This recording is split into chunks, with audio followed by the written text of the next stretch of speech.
Grey box testing ಅಂದ್ರೆ ಏನು? It is a combination of black box and white box approaches in which the tester has limited knowledge of the internal structure of the application and tests is based on both functional behavior and internal structure. Grey box testing black box ಮತ್ತು white box ಟೆಸ್ಟಿಂಗ್ನ combination ಆಗಿರುತ್ತೆ.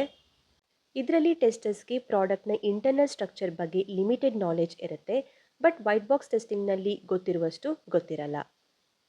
White box ಟೆಸ್ಟಿಂಗ್ನಲ್ಲಿ internal ಸ್ಟ್ರಕ್ಚರ್ಗಳ ಮೇಲೆ focus ಮಾಡಿ test ಮಾಡಿದರೆ, black box ಟೆಸ್ಟಿಂಗ್ನಲ್ಲಿ only functional ಬಿಹೇವಿಯರ್ಗಳನ್ನು ಟೆಸ್ಟ್ ಮಾಡಿದರೆ, ಈ ಒಂದು ಗ್ರೇ ಬಾಕ್ಸ್ ಟೆಸ್ಟಿಂಗ್ನಲ್ಲಿ ಟೆಸ್ಟರ್ಸ್ ಅಪ್ಲಿಕೇಶನ್ನ ಫಂಕ್ಷನಲ್ ಬಿಹೇವಿಯರ್ ಹಾಗೂ ಇಂಟರ್ನಲ್ ಸ್ಟ್ರಕ್ಚರ್ ಎರಡನ್ನ ಕೂಡ ಟೆಸ್ಟ್ ಮಾಡ್ತಾರೆ.